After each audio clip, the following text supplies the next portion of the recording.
İsrailin Yaxın Şərq və İran üzrə tanınmış eksperti Michael Borotkin və İranın Azərbaycandakı keçmiş səfiri, siyasətçi Əfşar Süleymani İsrail-İran qarşıdurmasını Today Press TV-yə şərh ediblər. Michael Borotkin bildirib ki, Tehran rəhbərliyinin əsas məqsədi İsrail dövlətini məhv etməkdir və hakimiyyət bu istiqamətdə fəaliyyət göstərir.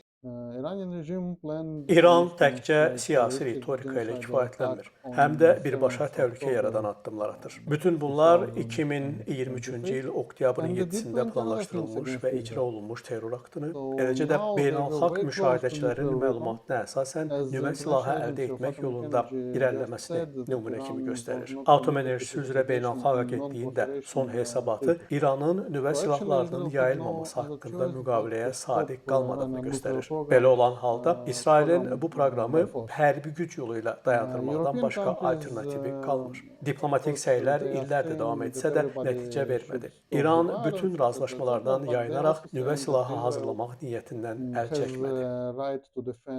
Ekspert diqqətə çatdırıb ki, beynəlxalq ictimaiyyətin, xüsusilə Avropa ölkələrinin çağırışlarına baxmayaraq, İsrailin özünü müdafiə etmək hüququ beynəlxalq çərçivədə tanınır. Amerika Birləşmiş Ştatları prezidenti Donald Trumpın İranı əvvəlcədən xəbərdar etməsi ilə yanaşı, İsrailə hərbi dəstək vədi verməsi də bu əməliyyatın gözlənilən olduğunu göstərir. Ümumiyyətlə, bu hərbi əməliyyatla İsrailin təhlükəsizliyi təmin olunacaq.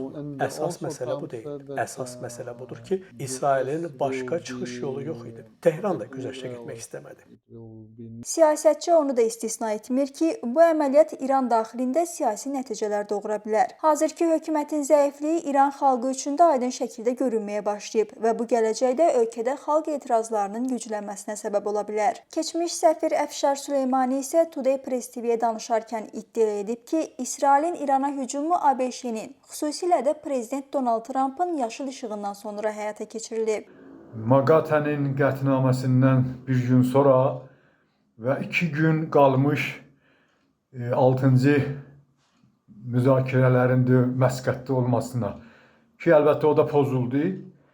Yəni görünür ki, Amerika, yəni Trump özəlliklə bunlar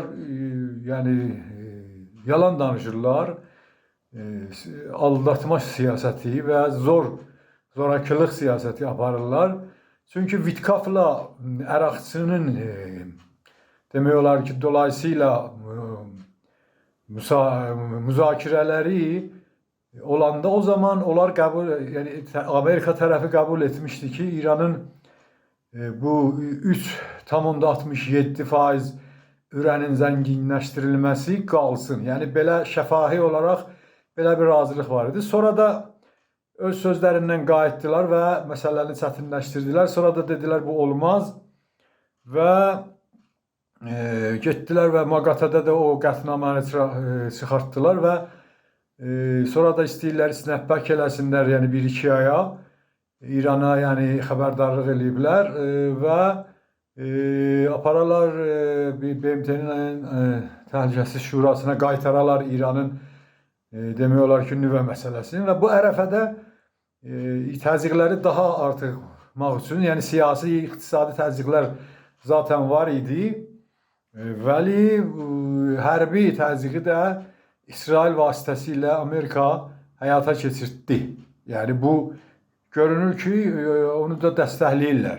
Onun qənaətincə beynəlxalq sistemdə haqq, ədalət və hüquqi yanaşma yoxdur. Diplomat bu məsələdə Azərbaycanın Qarabağ məsələsini nümunə gətirib. O bildirib ki, işğal dönəmində BMT-nin qətnamələri həyata keçirilməyib. Üstəlik, ATƏT-in Minsk qrupu da məsələyə daxil edilib, amma heç bir nəticə əldə edilməyib. Sonda Azərbaycan prezidentinin rəhbərliyi ilə ölkə öz qüvvəsi, iradəsi, xalqının dəstəyi və hərbi gücü sayəsində suverenliyini bərpa etməyə nail olub. Hər şey göz qabağındadır. Ümumiyyətlə dövlətlər məsələyə qarışmayıb öz maraqlarını üstün tuturlar. Son bir il yarımda İsrailin endirdiyi zərbələr nəticəsində 60 min Fələstinli həyatını itirib. Qəzza yerlə yeksan olub. Heç bir qüvvə isə bu məsələdə səsini çıxarmır. Üstəlik, başda ABŞ olmaqla Qərb də İsraili dəstəkləyir deyə sabiq səfir əlavə edib. O, müsəlman ölkələrini bu məsələdə heç bir iş görməməkdə günahlandırıb. Yəni bu görünür da, bu mahiyyət belədir. Yəni beynəlxalq sistem. Ölkələr də ki, hər halda heç görmürlər. Yəni ümumiyyətlə hamısı öz maraqlarını istəyirlər və Özellikle siz gördünüz ki son bir il yarımda yani İsrail 60 bin nefer Filistinli öldürübdü. Qəzzəni yerinə yeksan eləyibdi. Heç kəs də bir söz demir. Ümumiyyətlə Qərb dəstəkləyir. Yəni onlar da hərəsi öz maraqlarına, ya indi hakimiyyət maraqlarıdır, ya ölkə maraqlarıdır. Onlar da hər halda siz görürsünüz də. Əlbəttə indi bu hadisədə bəzi ölkələr, Fars körfəzində olan ölkələrin çoxu, əksəriyyət demək olar ki, pisləyiblər bu hücumu, İsrailin hücumunu. Bəzi ölkələr də, başqa ölkələr də pisləyiblər, amma hər halda pisləməklə də bir iş getmir. İndi hətta BMT də istəsə İran tələb edib iclas qoyulsun, təhlükəsiz şurada BMT-də.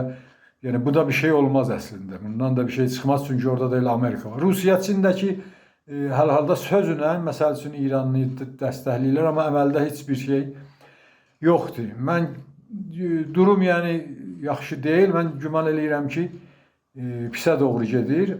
Əfşar Süleymani sonda diqqətə çatdırıb ki, qarşıdurmanın gələcəkdə hansı nəticələr verəcəyini tam olaraq proqnozlaşdırmaq mümkün deyil. İran zərbələr endirə bilər, amma böyük ehtimal ki, hadisələr daha çox İslam Respublikasının ziyanına işləyəcək. Töhfə Səməd, Türkan İskəndərli, Namiq Abbasov, Today Press TV.